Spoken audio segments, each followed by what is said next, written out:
Hello बच्चों, कैसे हैं आप सभी लोग। आई होप आप सब बढ़िया होंगे। तो बच्चों, आज हम आपको एक फिजिक्स का चैप्टर नंबर 4 यानी कि वैद्युत विभव का एक डेरिवेशन पढ़ाने जा रहे हैं। ठीक है, ये जो डेरिवेशन है ये है बिंदु आवेश के कारण किसी बिंदु पर विभव। ये डेरिवेशन आपको हम स्क्रीन पे पढ़ाएंगे। साइड में आपको स्क्रीन दिख रही होगी। ये हैंड रिटन नोट्स है तो आपको ये फ़ायदा रहेगा, क्योंकि देखिए बोर्ड पे पढ़ा सकते हैं लेकिन बोर्ड में हर चीज़ लिखना थोड़ा लेंथी हो जाता है। तो इससे ये रहेगा कि आप इससे देख के आराम से नोट्स भी बना सकते हैं। मैं आपको एक एक पॉइंट यहाँ पे समझा भी दूंगा और ये डेरिवेशन अच्छे से आ जाएगा आपको। ठीक है, अगर वीडियो अच्छी लगे तो लाइक करना ना भूलें और अपने दोस्तों में शेयर करना ना भूलें। ठीक है, चलिए स्टार्ट करते हैं वीडियो को हम लोग।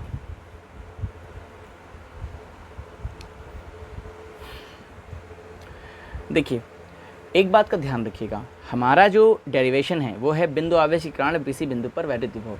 वैद्युत विभव के लिए मुझे ऐसा लग रहा है कि शायद आपको विभव पता हो, लेकिन नहीं, जिनको पता हो वो ध्यान रखें। उनके लिए मैंने डेफिनेशन यहाँ विभव की भी लिख दिया है।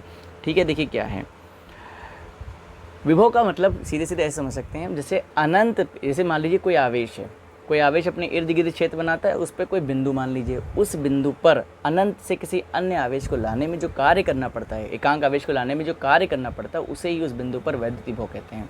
यही डेफिनेशन देखिए यहाँ पे लिखी हुई है। एकांक आवेश को अनंत से वैद्युत क्षेत्र के भीतर किसी बिंदु तक लाने में किया गया कार्य उस बिंदु पर वैद्युत विभव कहलाता है। इसे V से प्रदर्शित करते हैं। फॉर्मूला क्या हो जाएगा, V बराबर W/Q0। इसका मात्रक क्या होगा, देखिए W का मात्रक जूल और आवेश का मात्रक गुलाम, तो इसका मात्रक हो जाएगा जूल बटे गुलाम और विमा हो जाएगी ml² T⁻³ A⁻⁻1। कैसे भाई, W एक कार्य की विमा होती है ml² T⁻2 और नीचे है आवेश, आवेश की होती है AT। जब आप सॉल्व करेंगे तो आपको यही मिलेगा। दूसरी चीज़, एक और इम्पॉर्टेंट चीज़ है कि इसका जो मेन मात्रक आप हर जगह देखते हैं वो देखते हैं कितना, वोल्ट देखते हैं। ठीक है, वोल्ट होता है। और कैसी राशि है, अदिश राशि है। अदिश राशि है मतलब इसमें दिशा नहीं है, परिमाण है। ठीक है, चलिए अब हम अपने डेरिवेशन पे आते हैं। यहाँ पे डेरिवेशन मैंने लिख दिया है, इसको ध्यान से देखिएगा। पहले हम चित्र समझेंगे फिर आपको समझाएंगे इसमें निकालना क्या है। देखिए, हमें विभव निकालना है, इसका मतलब हमें एकांक आवेश को अनंत से उस बिंदु पर लाना है जिस बिंदु पर विभव निकाला है। तो देखिए हमने क्या लिया है, एक यहाँ पे फिगर बना रखा है, आप देखिए समझिए इसको।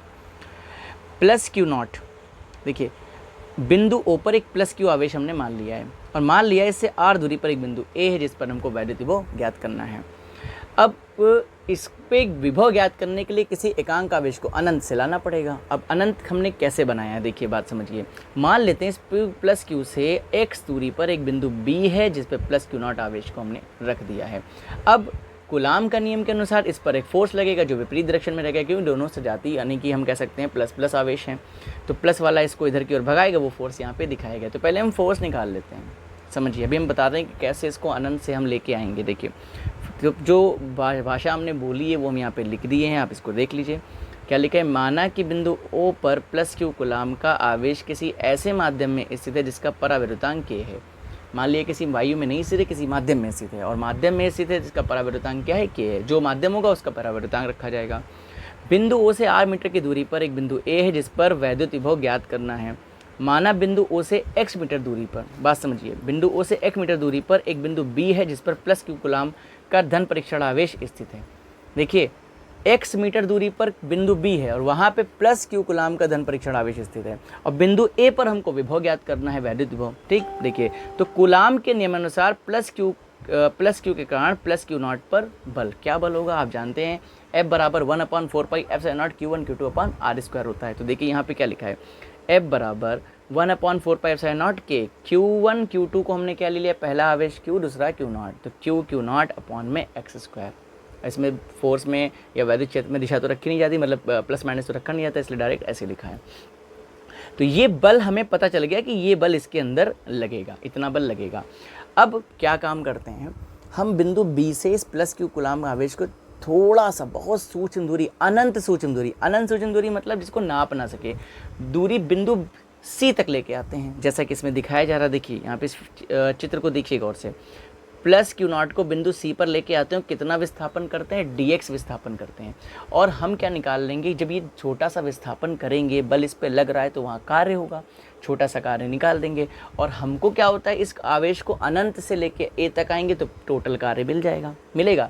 इसका मतलब छोटा सा कार्य निकालें उस कार्य का समाकलन कर दे, और समाकलन कहाँ से करा जाएगा, अनंत, छोटी सी दूरी अनंत मानी ना, तो अब अनंत छोटी छोटी दूरियाँ होंगी, तो अनंत से बिंदु ए तक लाते हैं, अनंत से बिंदु ए तक, ए कहाँ पर है, आर पर है, तो अनंत लिमिट क्या हो जाएगी, अनंत से आर तक की, ये, और इससे हम पूरा कार्य निकाल सकते हैं। तो देखिए यहाँ क्या लिखा हुआ है, लिखा है यदि बिंदु बी से अनंत, अत्यंत नहीं अनंत लिखिएगा, अनंत सूक्ष्म दूरी dx पर एक बिंदु सी हो, तब धन परीक्षण आवेश प्लस क्यू नॉट को बिंदु बी से सी तक लाने में किया गया कार्य। देखिए क्या कार्य हो जाएगा, इसको बड़ा ध्यान से समझिएगा कार्य को, ठीक है, बहुत ज़रूरी है यहाँ पे समझना। देखिए कार्य का फॉर्मूला होता है W बराबर होता है एफ डी कॉस थीटा, होता है नहीं होता है, यहाँ पे गौर से देखिए DW बराबर लिखा है बल गुणे विस्थापन, यही होता है, बल तो F लिखा, विस्थापन माइनस dx क्यों लिखा।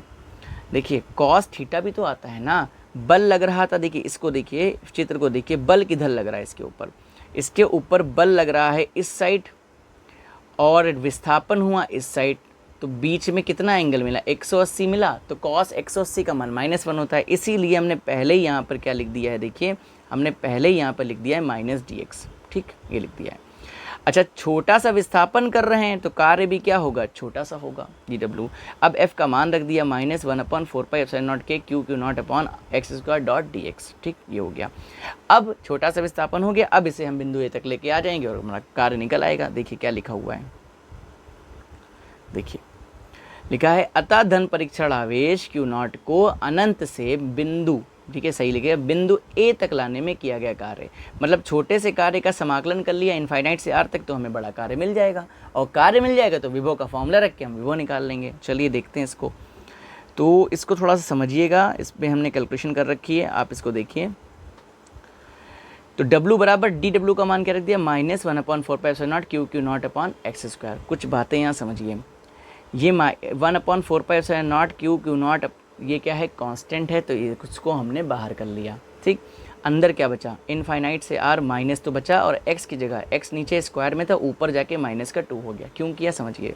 अगर हमारे पास y की पावर, इस बात को ज़रा समाकलन समझिए, जैसे मान लीजिए y बराबर लिखा है x की पावर n, तो समाकलन जब करेंगे तो इसका x की पावर n का समाकलन हो जाता है x की पावर n+1, और बटे में लिख देते हैं n+1, ठीक। तो यहीं पे देखिए यहाँ पे किया गया। अब माइनस को छोड़ दीजिए, यहाँ लिखा है x की पावर -2.dx, जब इसका समाकलन करेंगे तो क्या मिलेगा, x की पावर -2+1, और नीचे मिलेगा -2+1, नीचे मिलेगा -2+1 में -1, और ऊपर मिल जाएगा x की, देखिए ये मिलेगा क्या, हमें मिलेगा x की पावर -1 बटे -1, यही तो मिलेगा। अब आप इस बात को रिलेट करिए, यहाँ पे यहाँ मिला होगा x की पावर -1 बटे -1, तो नीचे वाला जो -1 है उसने इस माइनस को ख़त्म कर दिया, और ऊपर जो -1 आया था वो नीचे आ गया, तो हमें क्या मिल गया, हमें मिल गया 1/x, और जो लिमिट लगी थी उस लिमिट को हमने लगा दिया, अपर लिमिट और लोअर लिमिट। अब लिमिट लगाने के बाद लिमिट भरते हैं, लिमिट कैसे भरी जाती है, upper limit minus lower limit, तो पहले हमने r भरा, उसके बाद इन्फाइनाइट बढ़ा, और बीच में क्या लगा दिया, माइनस लगा दिया, ऐसे तो भरा जाता है लिमिट को, upper limit minus lower limit. जिसने समाकलन या अवकलन सही से नहीं समझा है, मेरी चैनल पे वीडियो पढ़ी है, आप देख सकते हैं, अच्छे समझ में आ जाएगा।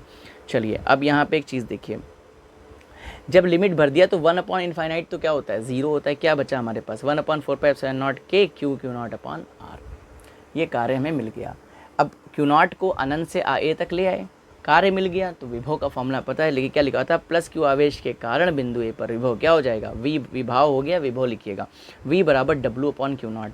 तो अब देखिए यहाँ पे बात समझिए, W की जगह हमने ये भरा, नीचे q0 है, तो q0 कहाँ जाएगा, ऊपर जाएगा, ये नीचे वैसे ही लिखा हुआ है, तो देखिए ये क्या लिखा है यहाँ पे, ये लिखा है v बराबर 1/4πε0 के q/r.q0, q0 से q0 खत्म, क्या बचा हमारे पास, अच्छा ये तो बचा ही, और फिर हमने k का मान क्या कर लिया 1, क्यों, क्योंकि निर्वात या वायु के लिए k का मान 1 होता है, तो हमें फॉर्मूला मिल गया v बराबर 1/4πε0 q/r, यही होता है बिंदु आवेश के कारण किसी बिंदु पर विभव, ठीक। अच्छा ये प्लस क्यू माना था ना, प्लस क्यू वैद्युत क्षेत्र बना रहा था, अगर माइनस क्यू होता तो यही फॉर्मूला देखिए लिखा है, इसी प्रकार माइनस क्यू आवेश के बिंदु ए पर के कारण, ठीक है, आवेश के कारण बिंदु ए पर विभाव लिखे, विभव होगा, विभव क्या हो जाएगा, -1/4πε0 q/r। क्या बात समझ में आई। तो ये था हमारा बिंदु आवेश के कारण वैद्युत विभव। हमने बेहतरीन नोट्स भी लिख दिए हैंड रिटन, आप आराम से नोट्स भी इसके बना सकते हैं। और अगला वीडियो यानी कि अगला क्या चीज़ आपको पढ़ाएं, न्यूमेरिकल ऐसे पढ़ा दें आपको कि ऐसा डेरिवेशन बताएं जो या डेफिनेशन बताएं, जैसा भी आपको चाहिए आप मुझे कमेंट करके ज़रूर बताइएगा। तो और वीडियो अच्छी लगे तो लाइक, सब्सक्राइब, फॉलो करना नहीं भूलिएगा। मिलते हैं नेक्स्ट वीडियो में। Thank you so much.